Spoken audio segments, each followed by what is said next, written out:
I'm Veronica Marshall at the Capitol. This week on Senate Spotlight, the season is shifting from policy discussions to budget considerations. This is when things start to get exciting. The changes you'll start seeing around the Capitol now that the Senate's budget targets are out.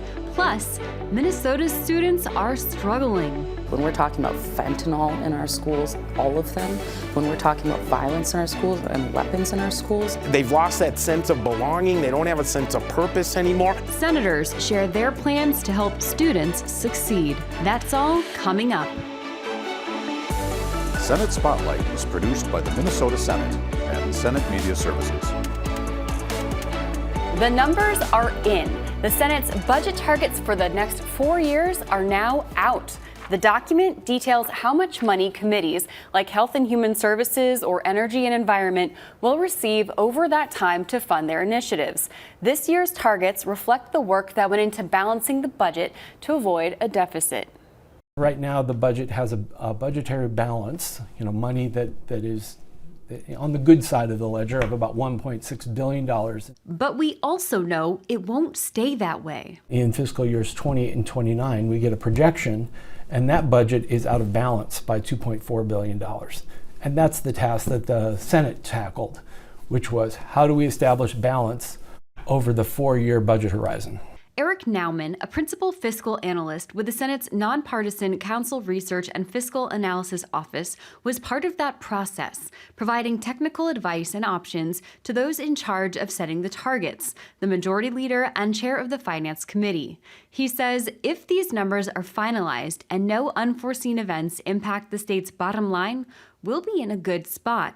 What we know today is what we know today, and based on that information, the budget is balanced with $113.7 million at the end of fiscal year 2029. But that doesn't mean it will be easy. Some of the Senate's committees will have to reconcile cuts to their budgets. For example, the Education Finance Committee will have to work through a more than $687 million drop in fiscal years 28-29. Numbers in parentheses are negative numbers. The legislature has to make choices about which budget areas it wishes to prioritize and which ones it might want to deprioritize. And the choices are all difficult. So the negative numbers demonstrate the Senate majority's plan for how to achieve balance. And then those numbers circulate to the members of each committee. And then what has to happen is that the chairs typically begin by working with fiscal staff to figure out how to meet their target, how to develop an overall omnibus bill that fits within the spending limits that are established on this page. In some cases, there's spending reductions. There could be revenue increases.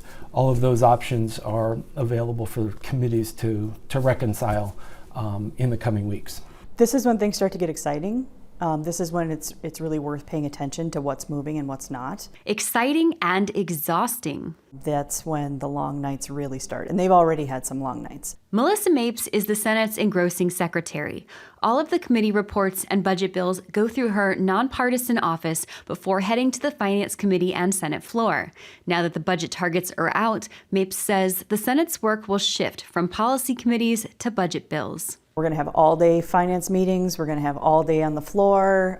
Those littler, smaller jurisdiction committees aren't going to meet anymore. That means long nights, but that the end of the session is also in sight. We'll have conference committees that will meet well into the evening, 10 o'clock, 11 o'clock, and the pressure builds to get their conference committee completed, get the negotiation completed, and pass the conference committee reports off the floors. Things become very easy to follow as far as where they are at what point in the process. It's exciting. We're gearing up to finish. Finish on time and on budget.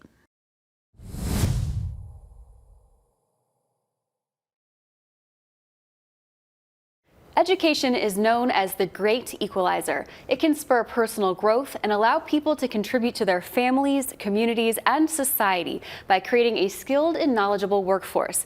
And that's why education is a fundamental right in Minnesota's Constitution.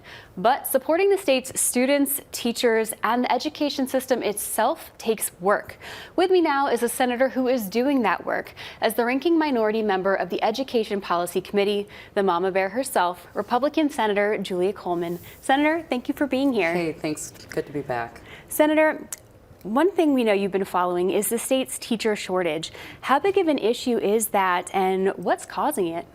It's a big problem in Minnesota. When we had power sharing and I had the gavel for 3 weeks, one of the things we talked about was the teacher shortage. And we had, rather than just an agency come in, we had teachers and superintendents and school board members and principals come in and talk to us about the exact areas in statute, the exact policies and red tape that is getting in the way of them hiring teachers. Something as simple as, say they have a vacancy and they want to bring back a retired teacher, just temporarily. We block them from doing that. And so there's a lot of ways where we can remove the red tape. There's a couple of things that passed over the last 2 years that we can roll that back. And I would like to see more conversations, not just one committee hearing, but perhaps even eventually a task force. Senator, so you mentioned a task force and removing red tape. How can we get these things going? What can legislators do to help with the shortage?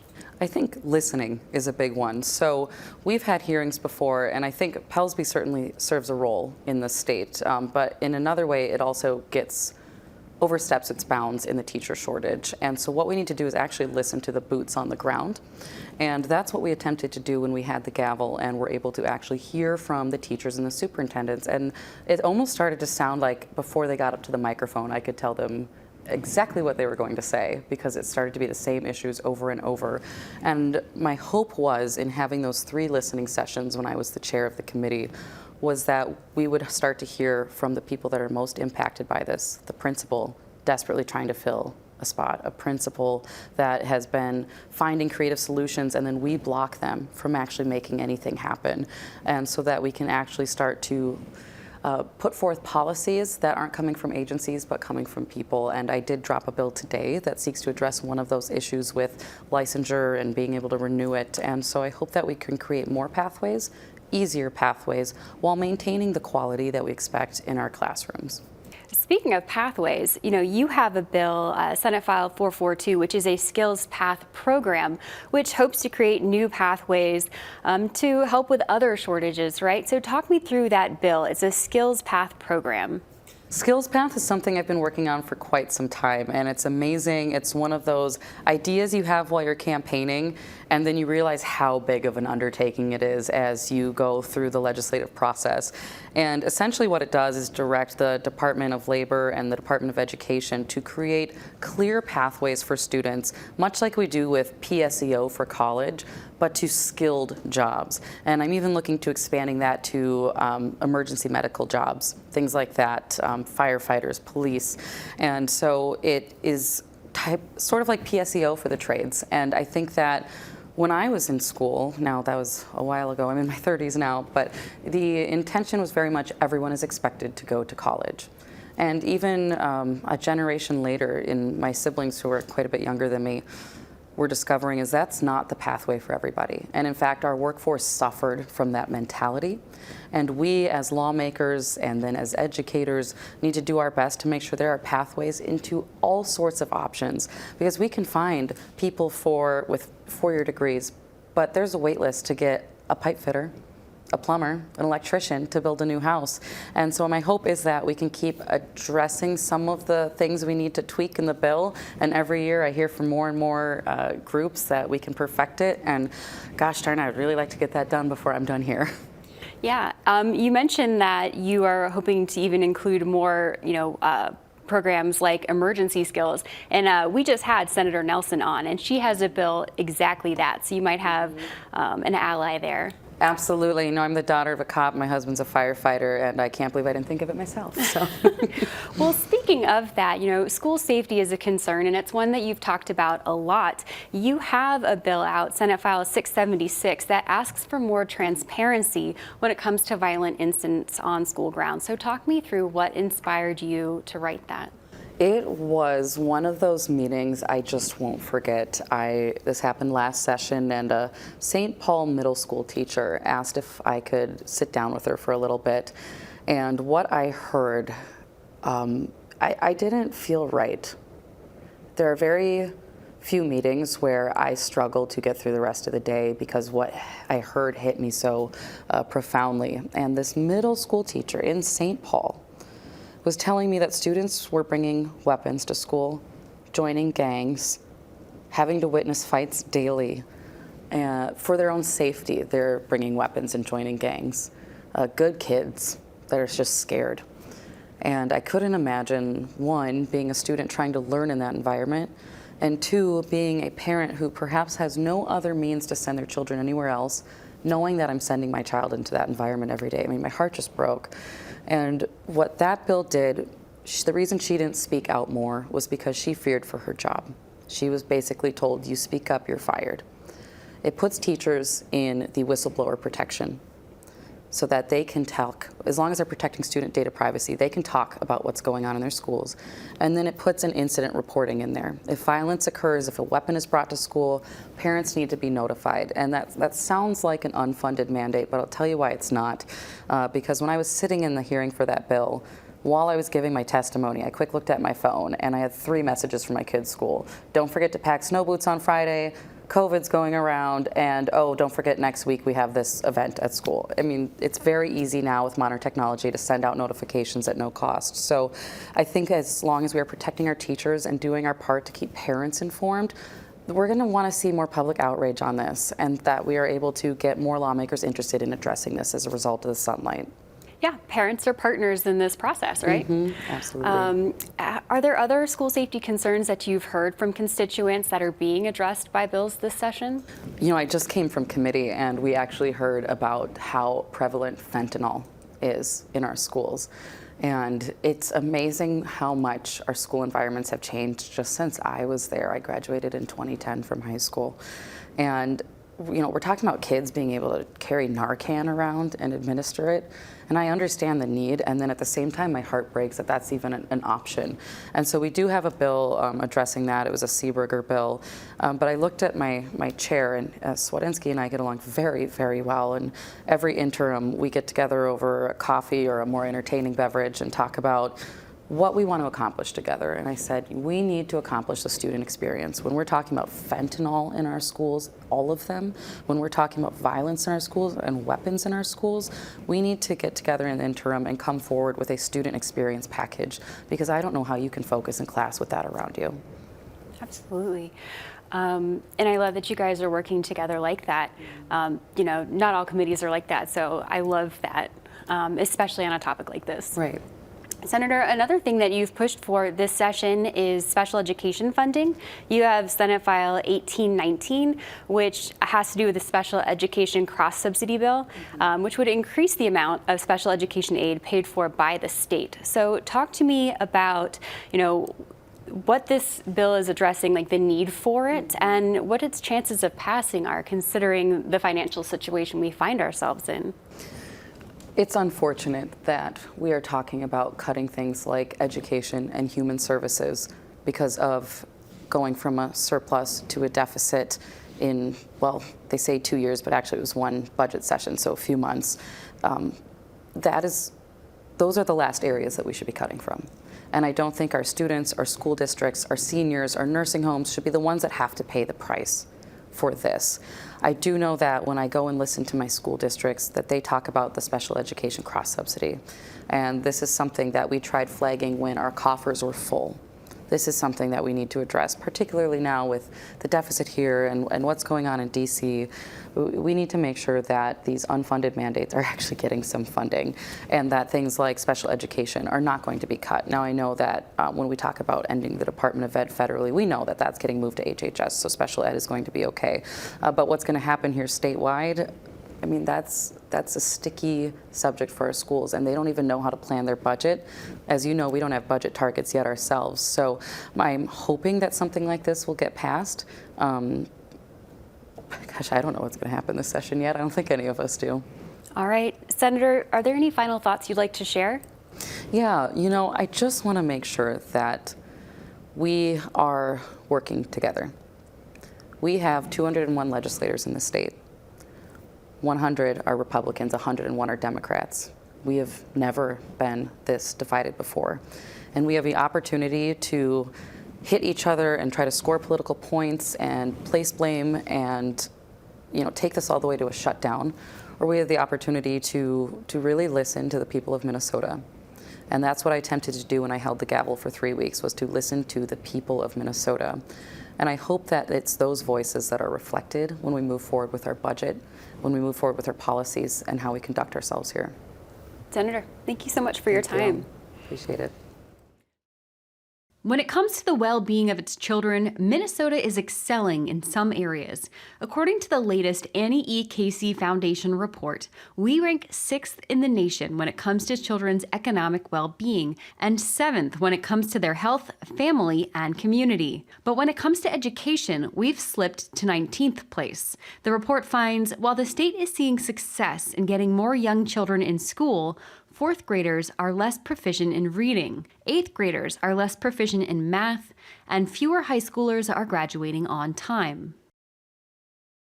Here to talk us through the challenges our students face and the ways we can support them is retired teacher and chair of the Education Policy Committee, DFL Senator Steve Cwodzinski. Senator, welcome to Senate Spotlight. Thanks for having me. It's great. Looking forward to it. Yeah, that we're here. I'm looking forward to it. We're happy to have you. Yeah, thank you. Senator, test results show that students have been struggling academically since the pandemic. You know, it's been a few years since the major lockdowns happened. So why is it still affecting them, and what can we do about it now? Yeah, you know, okay, yes, and if you go talk to kids, they'll bring up, you know, that they just don't have the motivation, they just don't have their mental health issues, they're suffering. They'll tell you that. But I think one of the things, because I've given this a great deal of thought, but there's 3 things I think that my takeaway after COVID was kids are feeling like the course is, I don't feel it's relevant to me. And so kids are not going to school because it's not relevant. So they think. And sometimes maybe they just need a little bit of a push, like, no, this is relevant. And then the other thing, I think, during COVID, we kind of maybe lessened the rigor of the course a little bit because we didn't know. I mean, we were all going crazy during COVID, just trying to keep kids on task, let alone. And so I think some students will tell me they're not going to school because they can get it all done at home online and not have to sit in an 86-minute class because they'll just make it all up, you know, in 10 minutes at home. And then thirdly, I think is this, you know, we've lost the relationship piece. So those 3 R's, rigor, relevance, but relationships is number 1 to me. That's why they want to come to school, because they have a relationship with their friends in third hour and the teacher. And so I think we lost a little bit of that in COVID, but we're going to get it back. Well, you mentioned their mental health, and I know earlier in this session you heard from school social workers and counselors. You know, there was a big moment about that. You know, what were your big takeaways? Oh, God. That our kids are hurting, that they really, truly are hurting. I don't know if it's society, if we're causing more mental illness in our youth. I don't know if it's our social media and our cell phone addictions, or if we're getting better at detecting it in kids, but the numbers are just going through the roof. And it just, like, the suicidal ideations by kids. I mean, I didn't even know what that word meant when I was in high school, and now that kids are just open about it. And I know that when I first came here, I found out that we were 44th in the nation in student-to-counselor ratios. And I just thought, oh my God, we're the education state. Surely we're in the top 10, right? Okay, so 8 years later, now in my 9th year here, I find out that we've gone down in that number. We were 44th and now we're 45th. Counselors just told me. And this is after we've brought attention to it and we've invested in counselors. And so, but our student-to-counselor ratios are nowhere near, there's 40 states better than us, and that's just horrible. And anyways. Oh. I know. Well, I don't want to bring up another downer topic, but something that you've talked about a lot is attendance. Yeah. And you have a lot of bills out there to address it, so it's clearly something that you think is a big issue.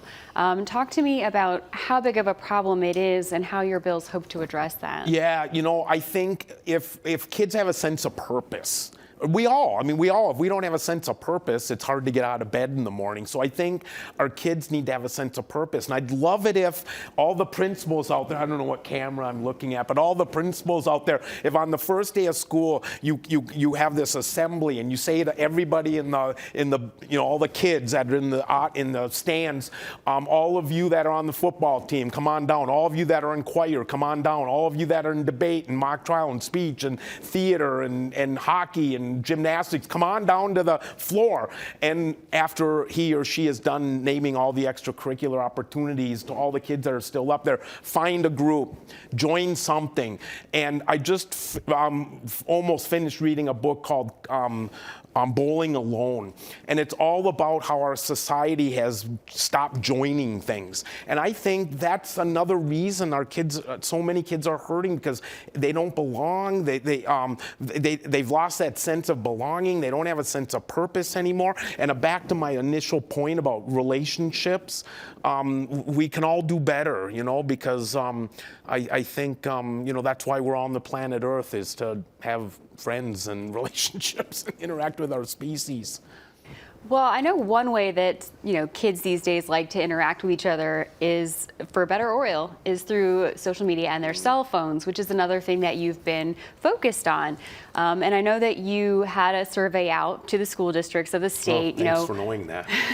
on their cell phone usage and their policies and what they wanted to see happen in that space. So, what did you find out on that issue? We have not gotten the results back yet. The districts were supposed to by March 14th. So I don't know where that is in the cloud right now, but I do know